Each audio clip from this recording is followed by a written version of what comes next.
they are being taken in a place where there is so much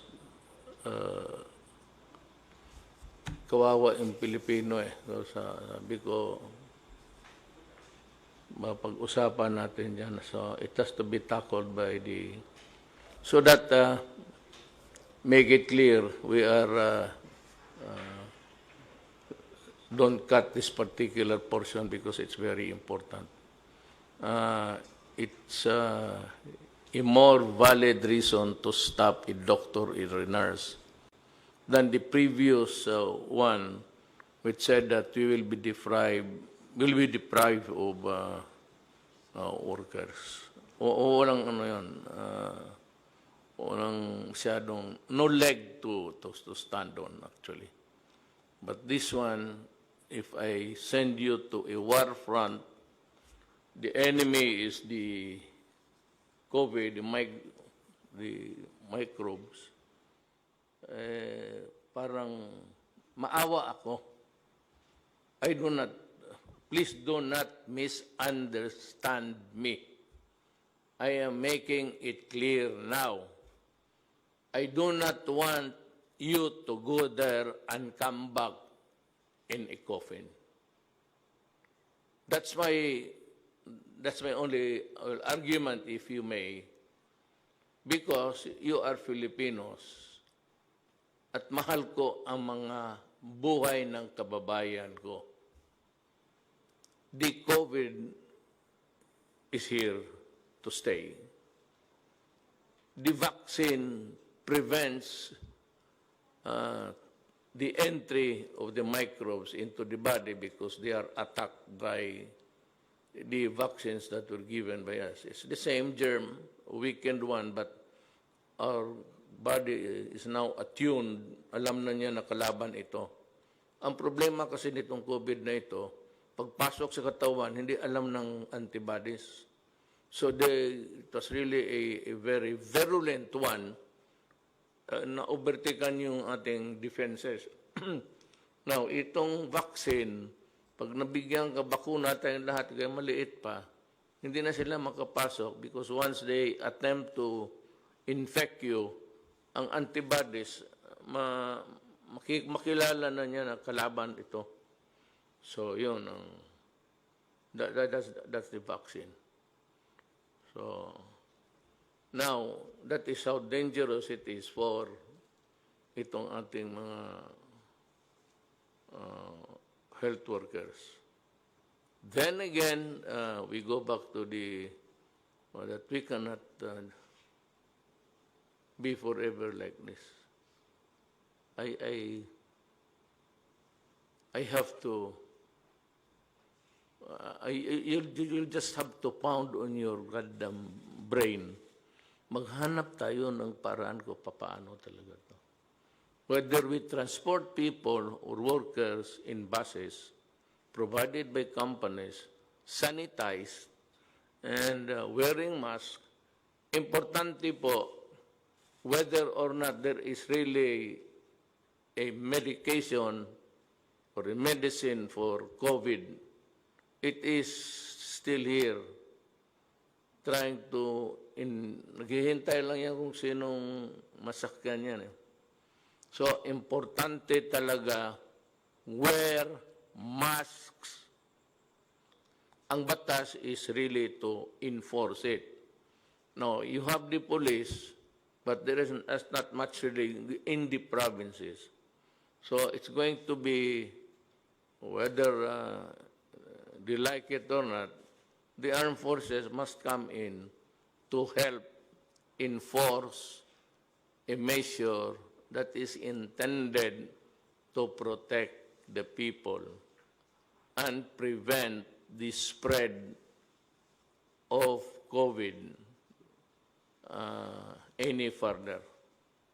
Now, sa Zamboanga, Cagayan, ngayon lang pumutok. That's a problem because before, narinig ko na, I do not want to quarrel with the mayors, but they took the warnings nonchalant. Now, one contamination to the other, ngayon pumutok na. So that's a problem. Now, you see, you've heard that there are still thousands to worry about of returning Filipinos to our country. Now, itong isa is whether we can stop them from going out. Na i-reverse mo yan. The problem now is itong mga Pilipinong pabalik, hindi tinatanggap ng local governments. Now, it will boil down to the power of the President to promulgate rules and regulations to protect public health, which is actually an exercise of the police power of the state, as against the Bill of Rights.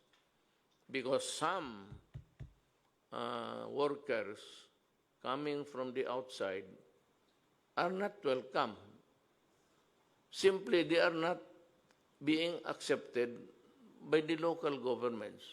So mahirap ito. This is a constitutional issue. I'd like to address myself to the local executives. It is your duty to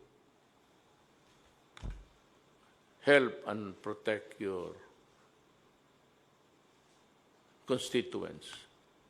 I have no quarrel na you want the contagion stop right there at the doorstep.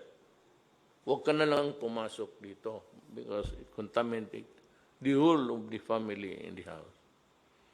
But you know, Filipinos are citizens of this country.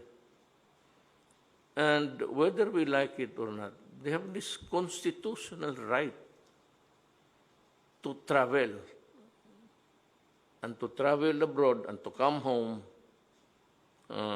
after working there. This cannot just be just by wave of the hand. So we'll have to study this. We'll have to spend again. We will have to gather them in a place. Or yung mga hindi nagamit, doon na muna sila, and then we can make provisions for the food and everything. Rather than just leave them there stranded. If they have the money in their pockets, I'm sure that was intended as a saving for the family. At mauubos yung pera na yan. At they would go home with their pockets empty. We do not want that to happen. So, I would like to assure mga kababayan ko, gusto kong maghanap ako ng paraan na tulungan kayo. Yung mga kababayan ninyo, mga kapatid, na mother, father, sister, brother, stranded here, kung clear na, if they are really cleared by the medical authorities, that is binding, especially if it is, well, it has to be the certification of the Department of Health. If the Department of Health, your department, Secretary Doge, would certify that she has undergone the test not only against the presence of antibodies, but the virus itself, that she is virus-free, then we have to make arrangement that they can go home. Maghanap tayo ng paraan. We'll just, ihatid talaga natin ito sila doon kasi we have a stalemate here. What do we do with people waiting tapos okay naman sila? So, you have to go into a testing, each and every one of them, and find out if they are fit to return and that she or he is not a threat to the community. But to say that just hindi kayo pwedeng pumasok even coming from abroad, and even if staying there for already more than 14 days without anything happening to them, then the national government, makinig kayong local executives, the national government will insist that you accept the OFW. Magkakaroon ho tayo ng problema if you resist. Because then, as a worker of government, it falls upon my shoulders to see to it that everything is done fair and I'll listen to Secretary Vince. Okay. Mayor, just on that note po, just for your information po, nung pong nag-lockdown po tayo nung March, meron pong mga 200 na OFWs na na-stranded po sa Clark, most of them from Mindanao, 38 of them from Davao. And we took care of them po, we housed them in a hotel for about a month and a half now. And I'm happy to report po, through the help of the Department of Transportation and the National Task Force, today po, the 38 Davao residents already went home to Davao today. Sir, actually, sir, we have prepared for the OFWs for their return. In fact, they're being fed by OWA. The hotel accommodations is being paid by OWA and also by the manning companies. So they are well taken care of, sir. Then we will give you a presentation by Mr. Vince Dison on how we will immediately swab we organize a micro swabbing areas so that all the OFWs will be swabbed immediately so that they can go home. After they were tested negative, maybe after 3 days or 4 days, they can go home already with the certification of the Bureau of Quarantine that they are COVID-free. Yes, I think that there's no valid reason really to delay the return. Yes, sir. If they are found to be free from infection. Sir. To dilly-dally on this, it's to me a cruel thing, and it is not good. I'm happy that you have an unahan and you were step ahead. Yes, sir. And I said you're prepared. Sir, actually, sir, we prepared with because I'm taking orders from Secretary of DOH and also with the National Task Force and the ISILG. We are coordinating, sir. That's why we make a plan on how we can swab them immediately so that after 3 days, we can swab all these 23,000 po, sir. So maybe we can, sir, we can have... Before that, may I just say that itong mga medical people, you know, you have your own opinion, your own view of what is good and what is not. So, alam mo yan, there are those who agree with you and those who vehemently disagree with you. Gusto ko lang malaman ng lahat na ang Secretary ng Department of Health ay si Secretary Duque. And this government, my department, will be guided by what Secretary Duque would tell us to do. I may listen to the conflicting claims, but in the end, it is the Secretary of Health who decides your word is the the lawyer because we are not. And I'm sure that you'll be helping. But before that, as of today, there is 9,485 cases yung positive ito. What is very significant is the recovery rate of the persons who are hospitalized or had this infection. It's 1,315, and that is a good number if you compare it to the deaths, 623. Now, come to think of it really, mababa ang ano natin. They said that itong koronang putres na to has a hard time surviving in a hot, high temperature. So pagka ganon, maybe that explains the reason why na hindi naman masyado marami. Look, cooperate with us, wear a mask, because if not, kung magsabay-sabay, then we will have an overload. Now, do not tell me later on na hindi tayo nag-prepare because we have so many hospitals.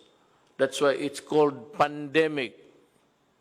If it's local, it's epidemic. Pandemic is worldwide. Tinamaan lahat.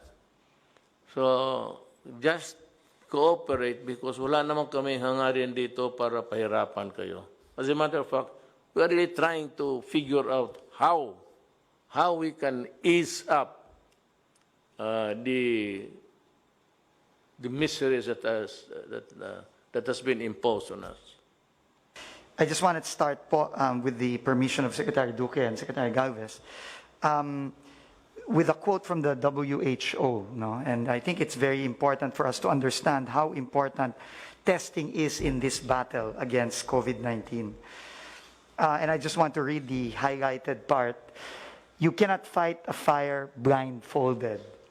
And we cannot stop this pandemic if we don't know who is infected.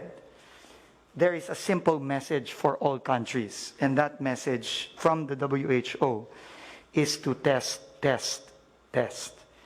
Sabi nga po ni General Galvez, kumbaga sa gera po, kailangan i-unmask natin yung kalaban. No? Kasi kung hindi natin ititest, hindi po natin alam kung sino po ang nahawaan na nitong kalaban na ito.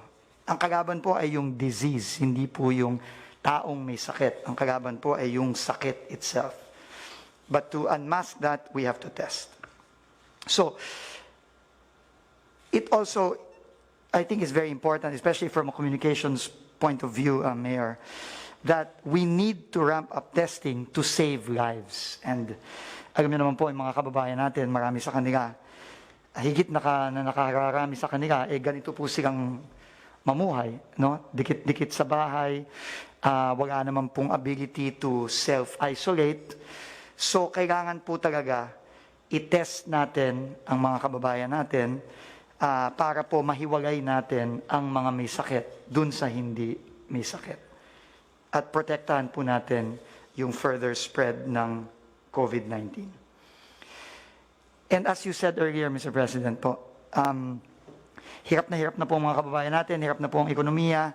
Kaya the only way, and this is just drawing from the global examples, sa New Zealand po, nakawala po sila sa lockdown simply because they moved swiftly, they tested widely, and they relied heavily on good science.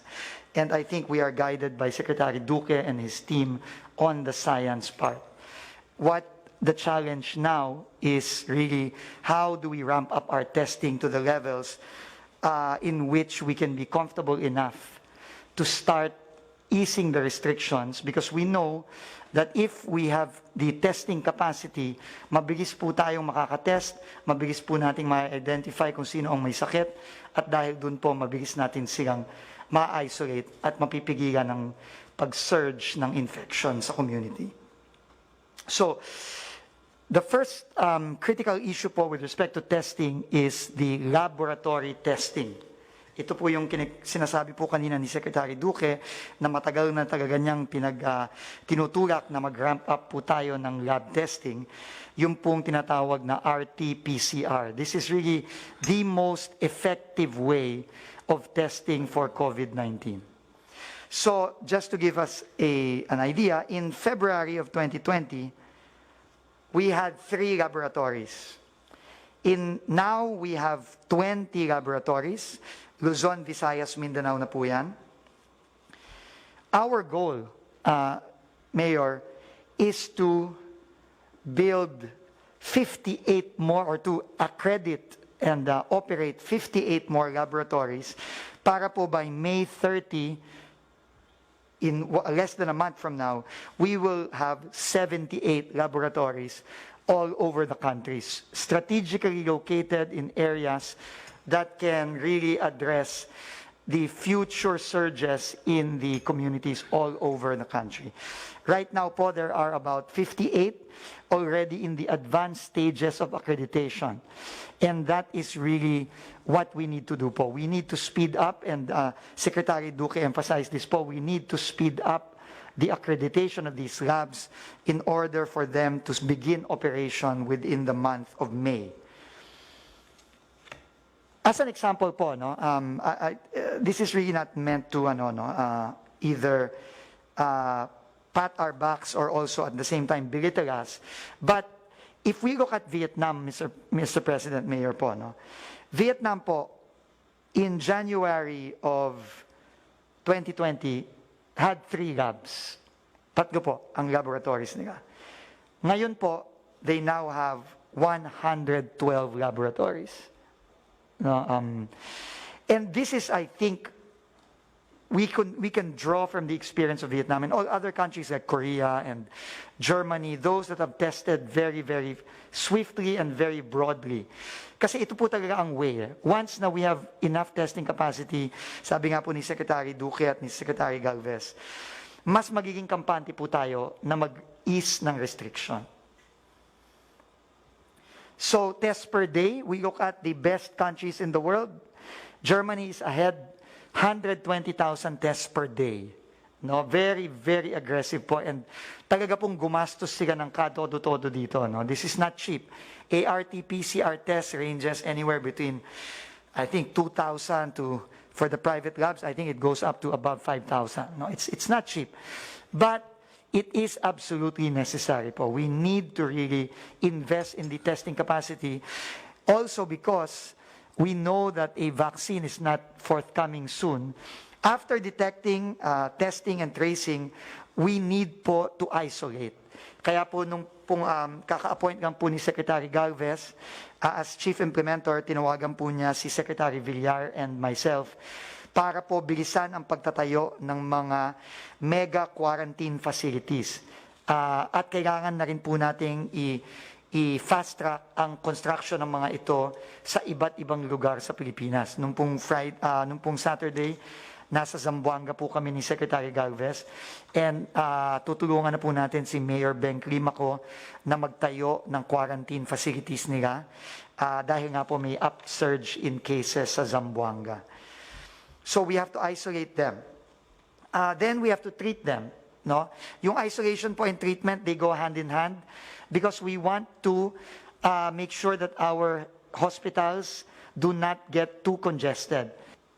Under the efforts po of the DOH and the IATF, nagtayo po tayo ng mga mega swabbing centers. Dahil po hindi lang lab, Mayor, ang ating challenge. No? Kasi po, kahit na po tayo may lab, kung wala naman pong specimen na itetest yung lab, hindi po natin matetest ang ating mga kababayan. So ngayon po, may napakalaking effort initiated by the Executive Secretary na kumuha po ng mga volunteers from all government agencies to come out and help in the swabbing and encoding and barcoding of our mega swabbing centers. We are building 4 today. We started po last week, and they will all be completed this week. Secretary Galvez. Yes, sir. For now, sir, we will prioritize the 25,000 OFWs. As per your instruction, we will make sure that they will go home immediately. Sir, I would like to report on my compliance to you pertaining going to the field. So when we heard that Zamboanga is already there is a spike of cases, we talked with the mayor, and as immediate actions that you have give the instruction, we visited the 3 laboratories there in Zamboanga, and we brought 1,100 kits po, sir. Yun po ang instruction sa akin na pag kami kailangan po ibigay po kaagad. So kahapon po nagpadala ulit tayo ng another C295, yung more or less na 46 boxes ng RITM para ma-operationalize yung Department of Agriculture Laboratory, na doon po nilagay yung laboratory po ng ating mahal na Secretary Duque. Baka maging operational po na po yun within the month. So 3 laboratory po ang itatayo po natin sa Zamboanga City to also cater yung Zamboanga Peninsula, Basilan, Sulu, and Tawi-Tawi. Sinabi ko po kay Mayor na kailangan po pangalagaan niya rin po yung Bangsamoro dahil kasi yung kanya pong location, isa po ang melting pot ng barn sa Region 9. And he accepted he want to convey her thanks to you, sir, for acting immediately during the time that they need, because they text me and they said please help us. So immediately the Secretary of National Defense ordered me to proceed to Zamboanga City, sir.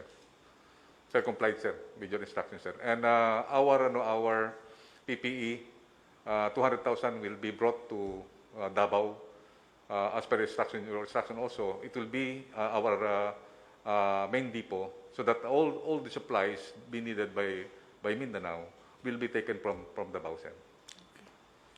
I'd like to thank everybody, beginning from Secretary Duque, Secretary Andio, Secretary Galvez, ay ang ating workhorse talaga dito.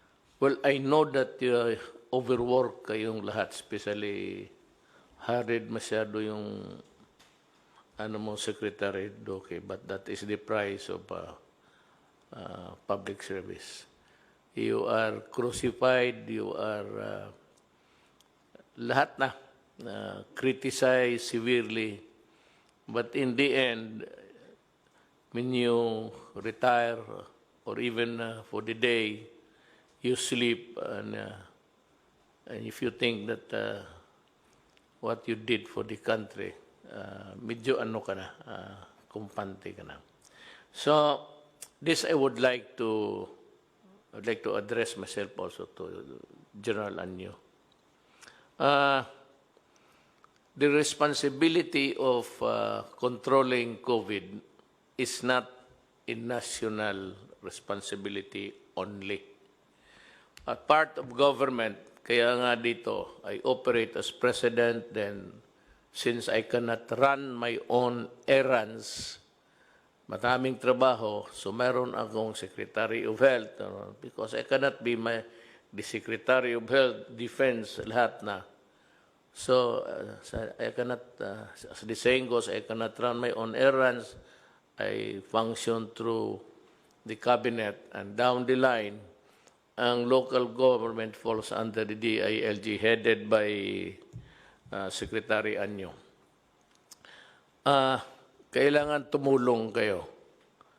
Even in the matter of the swabbing thing, if you can provide a place for the health guys to operate comfortably and immediately, do it.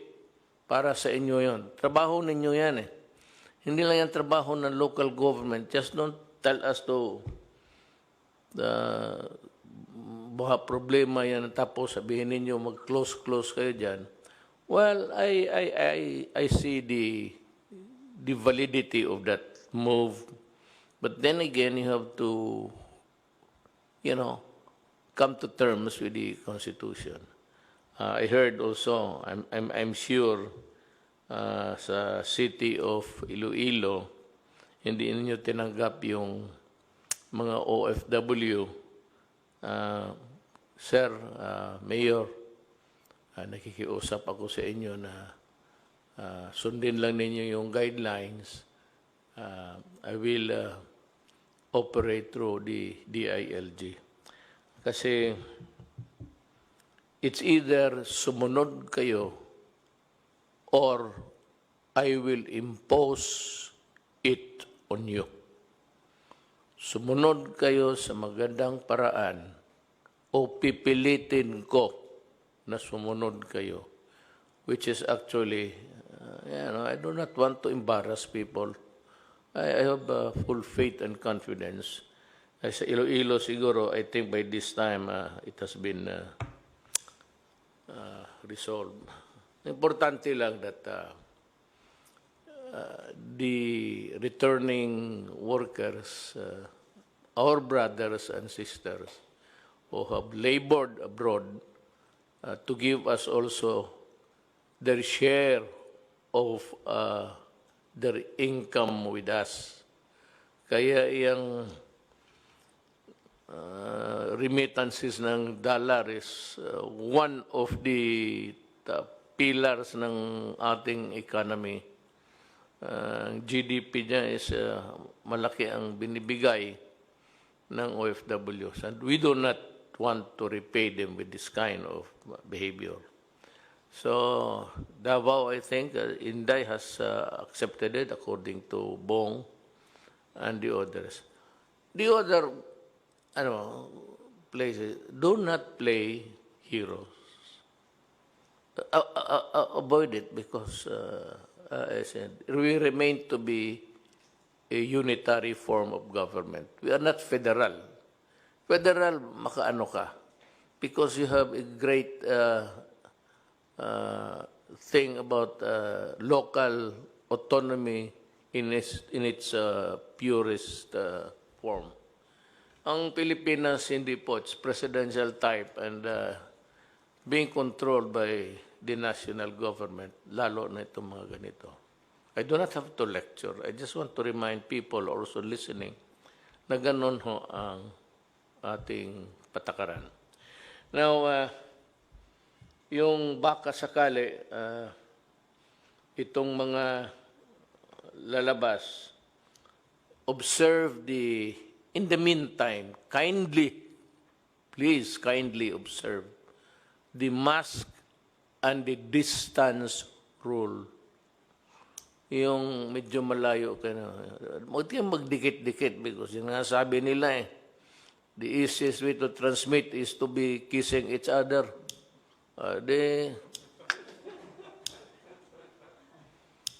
And that's the worst kind of transmission. If you want to transmit your love, go ahead. But not all people are your lovers. So you better keep the distance. At itong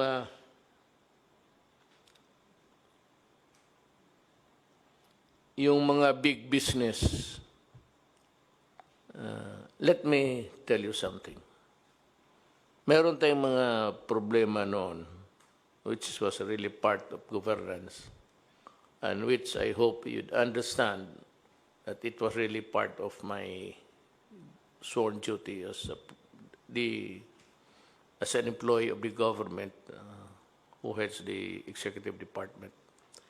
Words were mainly mine, but if you just can't forget it for the moment, I'd like to thank you from the bottom of my heart for helping us, provide the necessities of the moment. We can, I can promise you that I'll be nice, and if you want to see me, we can talk. And naubos na ho yung pagkasuplado ko kasi dahil sa the the COVID humbled me. That with the kind of response that you gave, showed to the public, it's a humbling experience also for me. That, baka kailangan mo rin sila balang araw. So maybe there will be a lot of legal issues, but we can talk. I'm ready to talk, and I'd be reasonable. Yung mga masakit kong salita to the Ayalas and to si Pangilinan, I apologize for the hurting words. If you can find in your heart to forgive me, because if you do not, then I will ask, and if you do not want to forgive me, I will undercut you. I'll go direct to God. God, ayaw ako patawaran itong si, magyaw naman ako. So, itong pinakamahuli, I'd like to, again, it did involve pero be careful because, again, the NPAs are around. Now, there is no longer hope for further talks with season. So, itong tracing, ito bang positive ka tapos nakausap mo o na-embrace mo o naghalikan kayo tapos naghiwalay na kayo? It's the tracing iti-trace namin yung tao, sino ang mga kausap mo sa mga araw na to. Kailan ka nagkaroon ng chills, fever. So from that time, you reckon that you had already, you have been infected already, and so we begin to trace the people whom you have contact with, talk with, because easily, the virus, especially if it's baski mag-usap lang, delikado ang hangin. So, itong tracing would, trabaho talaga ito ng mga barangay. And the police. But gusto kong anuhin ang police, kaya lang, times are not really normal. Talagang papatayin kayo ng NPA. Pag makita kayo because they want your firearms. Alam mo, mainit masyado yung M16 pati M14. I know that. They're itching to get it from you. That is why be careful. Kayong mga sundalo ko, pati mga pulis, ngayon na, huwag kayong magkumpiyansa. Do not be too confident about it. Pati yung istasyon na nire-raid. They will kill you. And I'm telling you, kill them also. Kaya lang, hindi ko kayo mautosan mag-tracing. Sana madali, may sakyan. Kaya lang delikado. So, dito na ako sa local government, sa mga mayors. Secretary and you would provide the guidelines of how you can help us. We are not asking you. We are requesting you to help us. Kasi hindi talaga kaya ng national government lang. Without the local executives, patay. We will crumble. So, your toil is as good as mine. Nasabay-sabay tayo. And meron dito na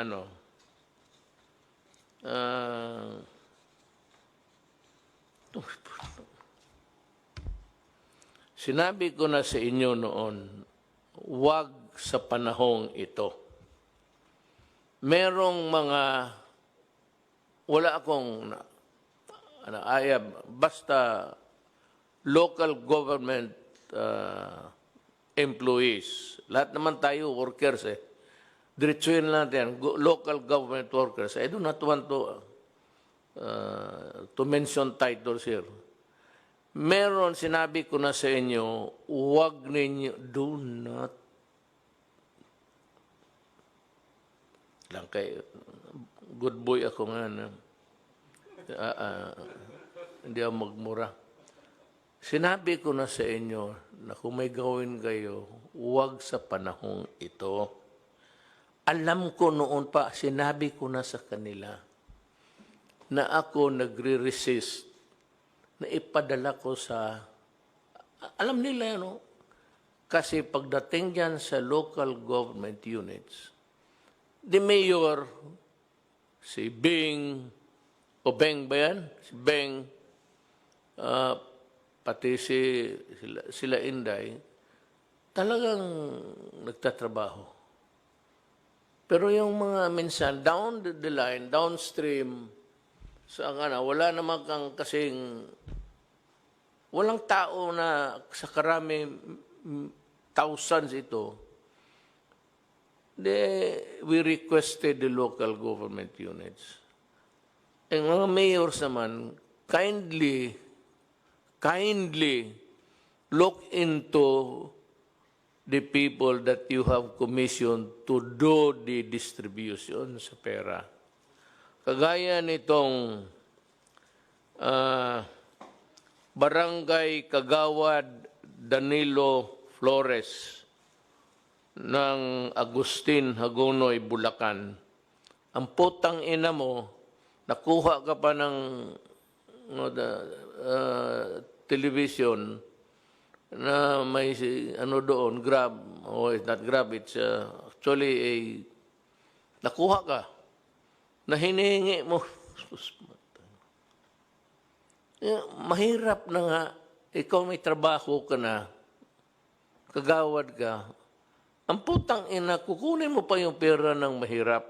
I would like to presume that you were elected because your constituents find you to be a man of integrity, honesty, and that you can perform. So, wala akong dyan. Kaya tingnan niyo itong mga empleyado na ito. Pati itong 4-piece. Sabi ko na nga this is a directive. This is a direct order to everybody. Pag mag-distribute kayo ng pera, huwag ninyong ibigay sa mga putang inang yung mga asawa na. Ibigay ninyo sa babae, to the wife. Huwag ninyong ibigay dyan sa mga lalaki, mga wala na nga ginagawa, walang trabaho, walang binibigay sa pamilya, at mayroon pang dadating na pera, sinusugal naman ninyo, iniipot.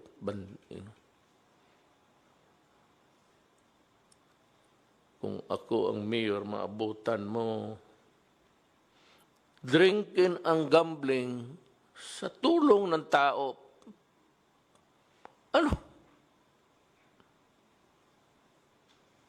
Masabihin mo, hindi na mabigyan. That is also unfair. You know why?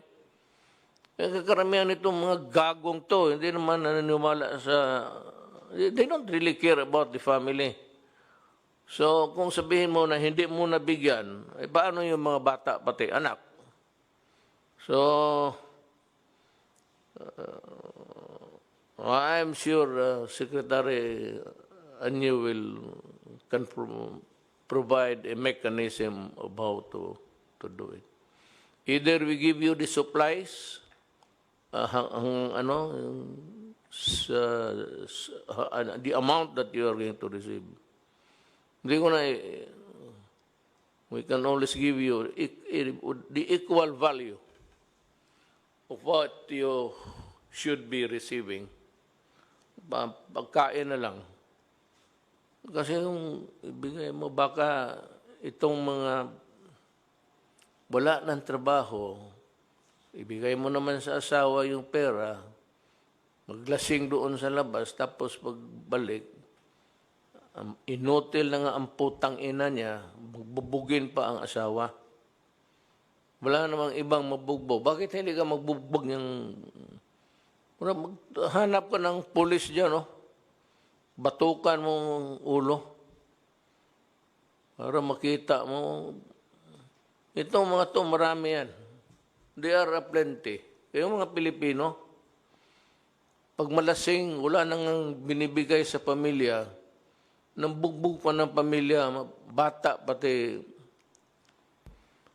Mga kababayan ko, I hope that I have enlightened you about what we are doing. Lahat ito, wala. Itong lahat discussion ito, COVID, tapos to protect and save the Filipino. That is all there is to it. Maraming salamat po. Inatasan po ako ng ating Pangulo na inanunsyo na sa kagustuhan po ng ating Pangulo na matigil yung pangungurakot pagdating po sa SAP at iba pang ayuda ng gobyerno na ginawa po ni Kagawad Danilo Flores ng Hagonoy, Bulacan. Siya po ay magbibigay ng pabuya ng 30,000 pesos sa lahat po na magre-report ng mga local officials na kumakana o kinukurakot ang mga ayuda para po sa mga mahihirap.